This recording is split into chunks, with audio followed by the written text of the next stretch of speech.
warahmatullahi wabarakatuh.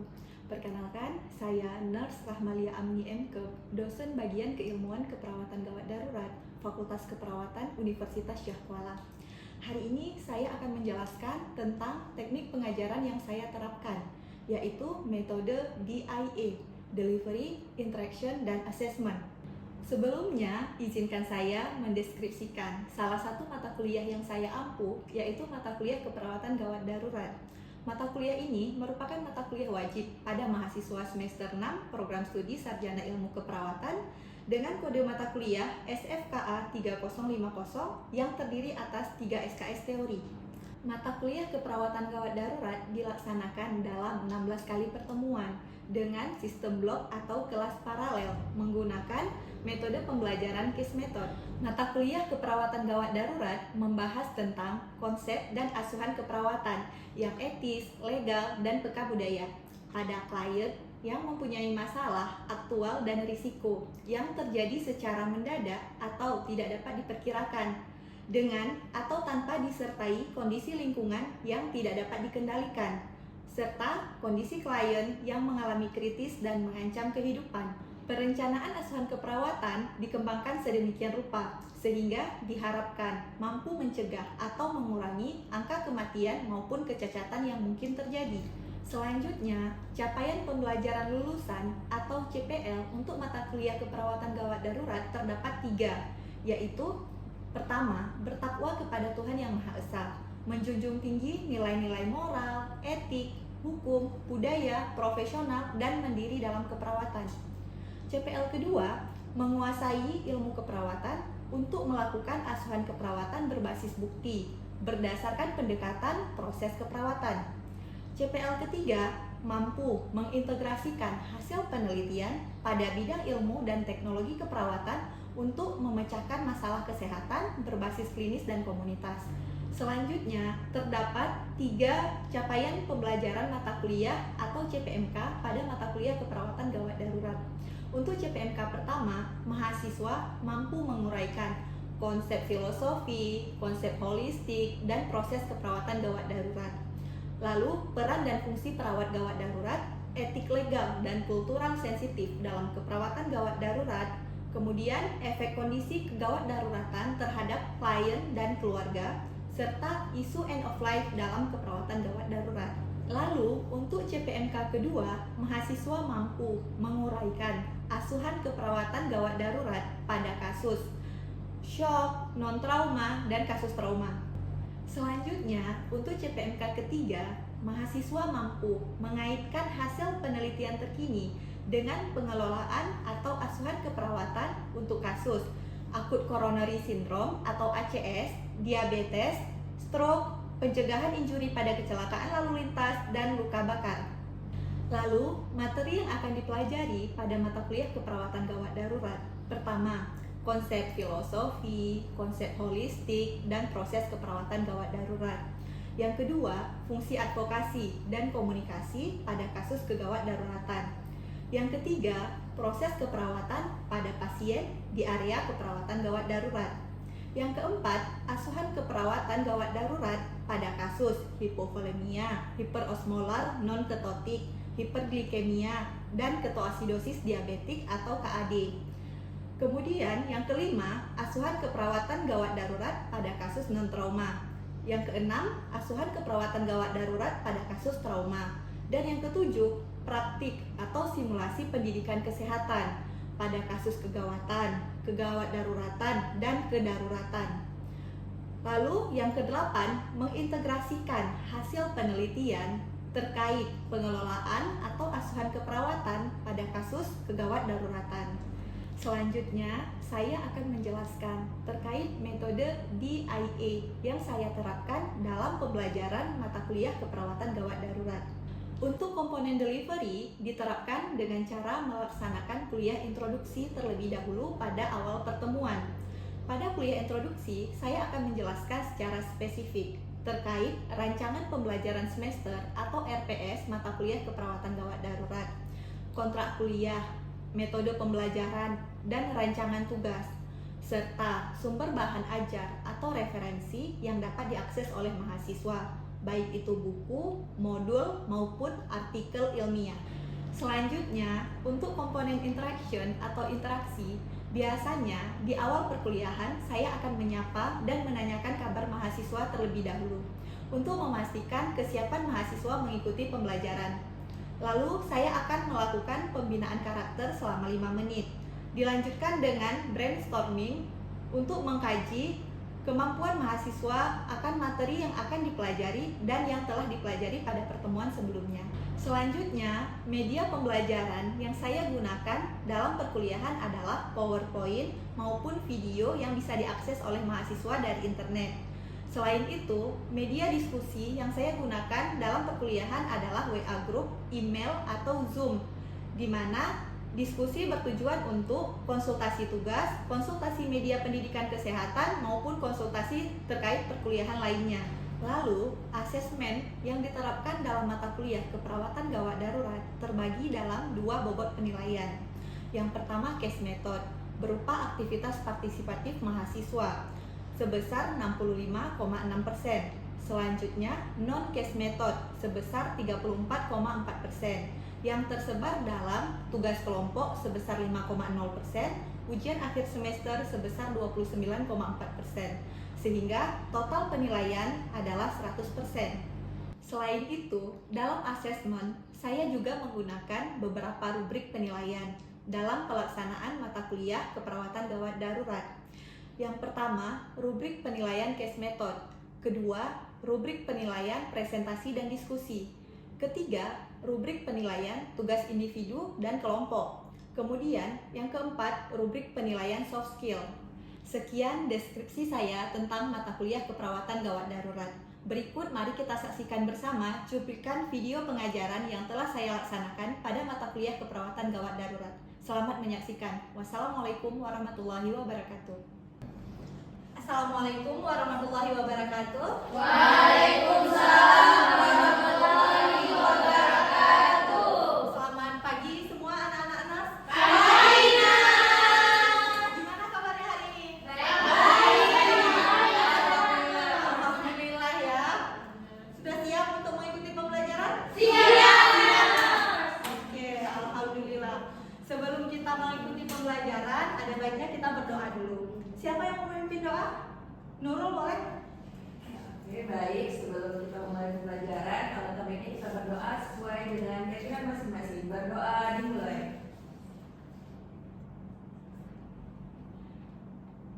Berdoa selesai. Baik, selanjutnya kita akan melakukan pembinaan karakter terlebih dahulu. Jadi masih ada yang ingat pada pertemuan sebelumnya terkait pembinaan karakter apa yang telah Nus jelaskan? Ya, Dara, silakan Dara. Sebelumnya kita sudah belajar tentang berdisiplin jalan menuju sukses. Disiplin jalan menuju sukses. Sudah disiplin semuanya? Sudah. Insya Allah sudah ya. Ya. Baik, hari ini kita akan melakukan pembinaan karakter terkait budaya bersih mencerminkan tingkat peradaban. Ada yang bisa membantu Nurse menjelaskan? Naila, Oh, silakan Naila. seperti yang kita tahu, kebersihan itu kan ada dua, Ya. kebersihan diri sama kebersihan rohani ataupun kebersihan jiwa. Nah, untuk kebersihan jasmani mungkin kayak kami pergi ke kampus, pakaian diri itu harus bersih. Ya. Tapi kalau kebersihan jiwa, kebersihan hati kami dari iri, dengki, suudzon dan lain-lain. Ini bisa jelas. Baik, terima kasih Naila. Berikan aplaus untuk Naila. Baik, hari ini kita akan melaksanakan perkuliahan di pertemuan keempat mata kuliah keperawatan gawat darurat. Di mana pertemuan ini akan kita laksanakan dalam 50 menit ke depan. Sesuai dengan kontrak kuliah bahwa hari ini kita akan membahas terkait Akut coronary syndrome atau ACS. Terkait akut coronary syndrome ya. Sebelumnya sudah absen semua di SIM kuliah? Sudah ya. Baik, Nurse cek dulu ya. Di SIM kuliahnya ya semua sudah absen ya. Baik. Selanjutnya masih ada yang ingat terkait materi di pertemuan ketiga? Hadra Nurse. Ya, silakan Hadra. Baik Nurse, izin menjawab. Pada pertemuan sebelumnya kita telah mempelajari tentang asuhan kegawat daruratan pada kasus yang pertama itu ada shock, habis itu hipervolemia, hiperglikemia, dan ketosidosis diabetik, nurse. Baik, terima kasih kepada Harta, sangat tepat ya jawabannya ya. Kita berikan aplaus. Baik, selanjutnya untuk capaian pembelajaran pada pertemuan keempat ini, kalian harus mengenali tanda-tanda kegawat daruratan pada kasus ACS. Selanjutnya kalian juga harus tahu etiologi, patofisiologi, dan manifestasi klinis dari ACS. Kemudian kalian juga harus memahami apa sih pengkajian primary dan secondary survey-nya. Lalu kalian juga harus memahami penata laksanaannya. Jadi setelah tahu pengkajian, harus tahu penata laksanaan, kemudian baru kita tentukan diagnosa keperawatan ya. Baik. Untuk selanjutnya kita akan masuk ke materi ACS. Jadi sebelum kita membahas kasus, ada baiknya kita analisa dulu gambar yang tampil di layar ini. Coba dianalisa. Kira-kira siapa yang bisa menjelaskan gambar apa itu? Atau apa yang terjadi? Roma, nurse. Ya, silakan Roma. Baik nurse, izin menurut Roma itu ada gambar jantung yang ada pembuluh darahnya. Nah kalau yang pada bagian yang di zoom itu ada pembuluh darah koroner arteri. Nah jadi pada gambar itu kan juga ada yang warna kuning. Nah kalau warna kuning itu seperti kayak sumbatan ya nurse? Iya. Baik, terima kasih kepada Roma. Sangat tepat ya yang dijelaskan oleh Roma bahwa gambar tersebut menunjukkan gambar jantung beserta pembuluh darah koroner. Di mana yang di zoom adalah pembuluh darah koroner yang tersumbat. Jadi yang kuning itu adalah aterosklerosis atau akumulasi dari lemak, ya. Kemudian saat pembuluh darah kita tersumbat seperti di gambar tersebut, maka darah kita tidak bisa mengalir. Jadi dia membalik dia. Nah, apa sih faktor-faktor resiko yang bisa menyebabkan terjadinya aterosklerosis? Ya, Putri silakan. Salah satunya karena hipertensi. Karena hipertensi. Ada lagi yang menambahkan? Ya, Yuna silakan. Obesitas, nurse. Obesitas, ya. Baik. Selanjutnya, ya Dara silakan. Ada riwayat merokok.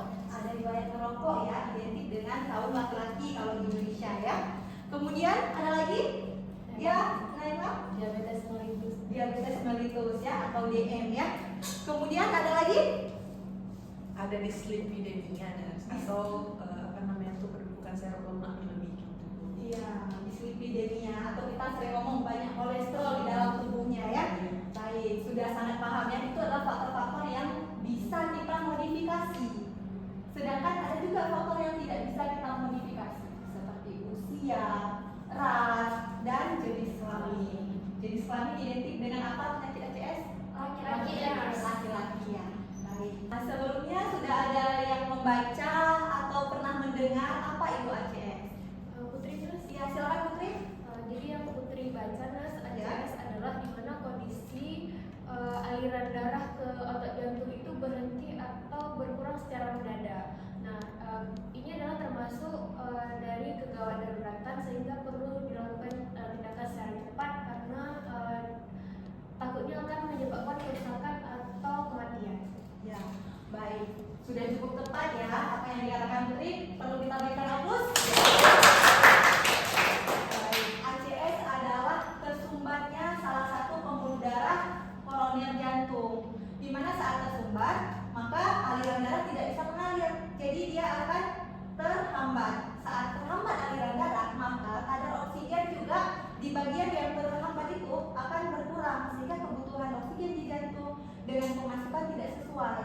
Padahal kan jantung nggak bisa berhenti bekerja. Kalau dia berhenti bekerja, maka kita akan meninggal. Kematian. Selanjutnya kita akan membahas kasus. Jadi ada yang mau membantu Nurse untuk membacakan kasus? Ya, silakan Nurul.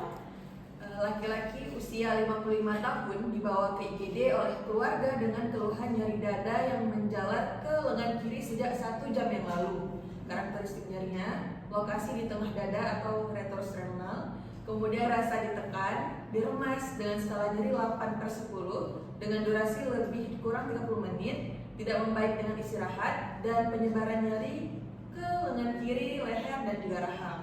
Untuk gejala penyerta lainnya seperti ada mual, keringat dingin, dan juga pusing. Baik, terima kasih Nurul. Nurul telah membacakan kasus hari ini yang akan kita bahas pada pasien ACS. Jadi ada yang bisa menyimpulkan apa yang dialami pasien sebenarnya? Fatin nurse. Iya, Fatin silakan. Kalau dari Fatin lihat kasusnya, pasien ini dengan keluhan nyeri dada yang menjalar ke lengan kiri sejak 1 jam yang lalu, nurse. Dia mengalami nyeri dada ya, sepakat ya? Iya, Pasien Nurse. mengalami nyeri dada sebagai keluhan utama. Jadi di gawat darurat itu kita harus cari dulu apa keluhan utama pasien. Ya, kemudian dari karakteristik nyeri dada yang kita lihat pada pasien, ada nggak perbedaan dengan nyeri dada yang biasa kita rasakan sehari-hari atau dengan nyeri lain yang kita rasakan sehari-hari? Mungkin siapa yang bisa menambahkan? Yuna, nurse. Ya, silakan Yuna. Jadi kalau dari kasus itu keluhan nyeri yang dirasakan sama bapaknya itu dia itu bentuk nyerinya itu menjalar dari dada, berarti kita menjalar sampai ke lengan kirinya. Selanjutnya karakteristiknya juga dia itu tidak akan membaik ketika dia istirahat. Habis itu frekuensi atau rasa nyeri yang dirasakan itu lebih terasa atau lebih sakit daripada nyeri biasanya, dan yang terakhir itu durasinya itu lama, bisa jadi kurang lebih dari 30 menit. Lebih dari 30 menit. Kalau kita lihat dari karakteristik itu, pasien ini mengalami apa? ACS ya? ACS. Ada sumbatan di jantung nih, yang kita udah bahas tadi, sumbatan seperti ada aterosklerosis tadi. Jadi kalau pasien udah kita temukan seperti ini, maka kita harus melanjutkan ke pengkajian. Jangan kita biarkan kok pasien ini biar aja dulu, nggak boleh. Kita harus lanjutin, lanjut langsung ke primary survey. Ada yang masih ingat terkait primary survey? Ada nurse Roma, nurse. Ya, silakan Roma. Mungkin di primary survey itu ada yang harus kita perhatikan, misalnya dari airway-nya, kemudian dari breathing-nya, circulation, disability, exposure, kemudian ada Foley catheter, gastric tube, sama heart monitor. Sama heart monitor. Baik, terima kasih Roma. Sudah tepat, ada yang mau menambahkan terkait primary survey? Sudah lengkap ya? Sudah lengkap. Baik, terima kasih Roma. Tadi kita sudah dengarkan dari Roma bahwa primary survey itu ada airway, breathing, circulation, kemudian disability, exposure,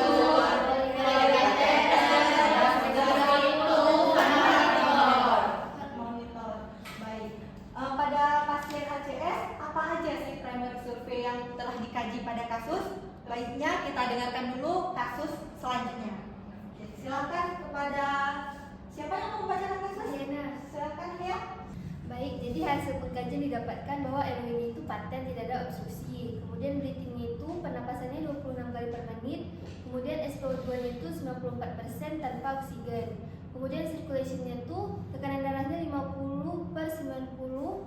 Kemudian nadinya ada 98 kali per menit. Kemudian CRT-nya kurang dari 2 detik. Kemudian disability-nya itu KCS-nya ACE-nya 4, verbal 5, motornya 6. Kemudian pupil isokor, refleks cahayanya itu normal. Kemudian untuk exposure-nya itu pucat dan berkeringat dingin. Kemudian pasien juga memiliki riwayat hipertensi selama 10 tahun, kemudian tidak rutin kontrol, kemudian juga memiliki riwayat dislipidemia yang tidak mengkonsumsi obat, kemudian juga riwayat merokok berat dan riwayat konsumsi makanan tinggi lemak dan garam. Kemudian juga didapatkan hasil pemeriksaan penunjangnya itu, hasil EKG-nya itu ST elevation di lead 2, 3, kemudian AVF STEMI inferior, kemudian Q-wave patologis, kemudian troponin T-nya itu 2,5 meningkat dengan indikasi infarct myocard akut, kemudian CKMB-nya 55 international unit per liternya itu juga meningkat dengan tanda necrosis myocard. Kemudian D-dimernya normal, tidak ada tanda emboli paru. Kemudian gula darah suakunya itu 170 mg per desiliter. Kemudian LDL-nya 180, kemudian HDL-nya 35, dan trigliseridanya 250. Baik, terima kasih kepada Nahya yang telah membacakan kasus. Kemudian saya ingin menambahkan sedikit terkait pengkajian primer. Jadi kita bisa lihat di kasus bahwa pasien dengan ACS dia masalah di airway dan breathingnya itu tidak ada gitu. Jadi tidak ada masalah di airway dan breathing, tapi masalah utamanya ada di sirkulasinya. Di bagian disability sama exposure juga tidak terlalu bermasalah. Jadi kalau kalian menemukan pasien ACS, fokus fokuskan untuk mengkaji dulu bagian sirkulasinya. Setelah sirkulasi, kemudian dia baru biasanya bermasalah ke breathingnya. Bisa juga lanjut ke airway kalau ada komplikasi masalah lainnya, tapi jarang. Kalau sudah ditangani sirkulasi dan breathing akan membaik, kemudian airway tidak ada masalah biasanya. Begitu juga dengan disability dan exposure-nya. Kemudian di sini kita lihat juga pasien memiliki riwayat apa? Hipertensi. Apa lagi? Ada riwayat Dislipidemia.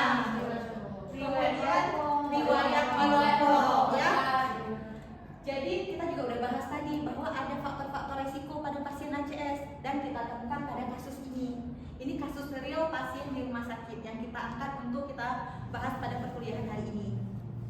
Kemudian untuk pemeriksaan secondary survey, ada yang tahu nggak pemeriksaan secondary survey itu apa? Ya, silakan. Baik Yuni Nurse. Dia silakan. Oke, untuk pemeriksaan secondary survey itu dia ada pemeriksaan head to toe, kemudian juga ada pemeriksaan tanda-tanda vital, ada anamnesa, kemudian juga ada pemeriksaan penunjang.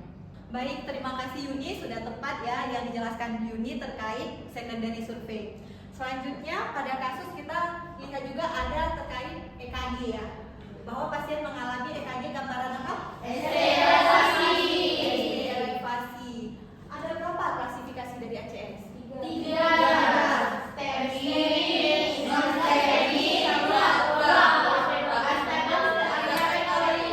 Baik, ada STEMI, NSTEMI, dan unstable angina pectoris.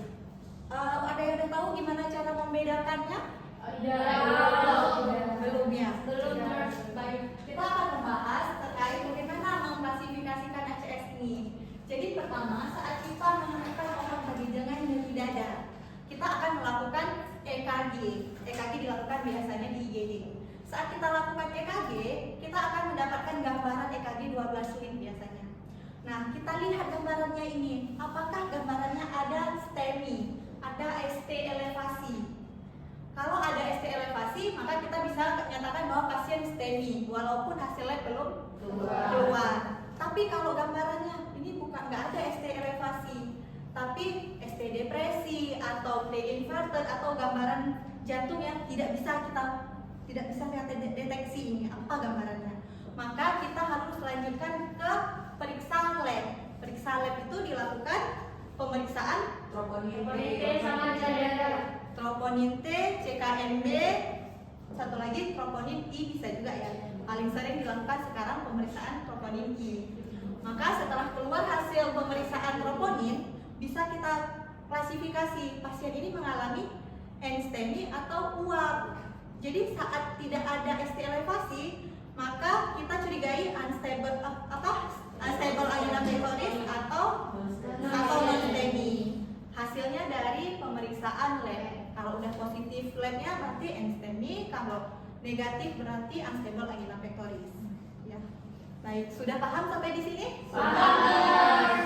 Selanjutnya pada kasus tadi selain gambaran STEMI, EKG-nya menunjukkan gambaran apa? Ya, Roma ada apa, Roma? Ada hipatologis ya. Kalau hipatologis itu menggambarkan apa yang terjadi di jantung? Terjadinya infak pada jantung. Iya benar Nurul, terjadinya infak ya. Jadi ada hipatologis itu menyatakan bahwa jantungnya udah infak, bukan lagi iskemia. Jadi kalau udah hipatologis apakah pasiennya bisa kembali lagi kondisi jantungnya? Tidak reversibel lagi ya. Baik, terima kasih. Selanjutnya jika nanti kalian bekerja atau kalian menemukan pasien yang mengalami ACS, mengalami nyeri dada, apa yang akan kalian lakukan pertama kali? Ada yang bisa membantu? Ya, silakan Fatin. Pertama kali itu berarti di bed restkan dulu nurse, Ya. kemudian dicek EKG-nya, kemudian dikasih terapi farmakologinya nurse. Baik, terima kasih Fatin. Jadi kita berikan aplaus untuk Fatin ya. Jika kita melihat atau menemukan pasien dengan ACS, ada tanda-tanda ACS, maka kita pertama bed restkan dia. Setelah kita bed restkan di IGD itu kita harus langsung cek EKG. Jadi dalam 10 menit itu EKG udah harus ada. Apa nih hasilnya EKG-nya? Ada STEMI enggak gitu kan? Kemudian Kemudian baru kita lanjut cek lab. Lalu kita juga harus memberikan obat-obatan farmakologi sesuai yang diindikasikan pada pasien. Setelah kita berikan obat-obatan farmakologi, selanjutnya kita harus senantiasa memonitor jantungnya. Dan yang utama adalah melakukan tindakan reperfusi jika dibutuhkan. Khususnya pada pasien STEMI, seperti pada kasus, maka kita harus melakukan terapi reperfusi.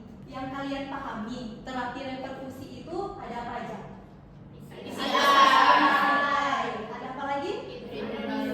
Hidrolisis. Ada lagi? Tidak ada ya.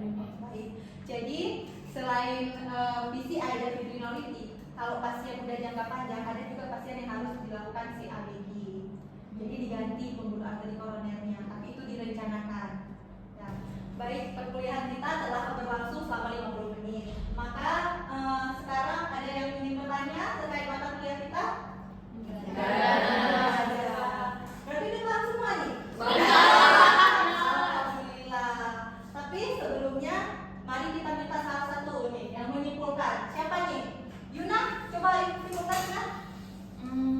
Jadi untuk materi ini, hari ini kita belajar tentang ACS, yaitu akut coronary syndrome, di mana ini terjadi karena adanya sumbatan pada arteri koroner kita oleh plak aterosklerosis. Nah, di sini biasanya itu tandanya pada pasien ACS ini dia mengalami nyeri. Nah, nyerinya ini juga berbeda pada nyeri-nyeri biasanya. Biasanya nyeri pada pasien ACS ini dia itu yang paling sering itu adalah frekuensinya lama, selanjutnya nyerinya itu dari dada menjalar baik ke leher ataupun ke bahu sampai ke punggung gitu. Selanjutnya juga rasa frekuensinya itu lebih parah dari nyeri-nyeri sebelumnya dan berlangsung lebih dari 30 menit gitu.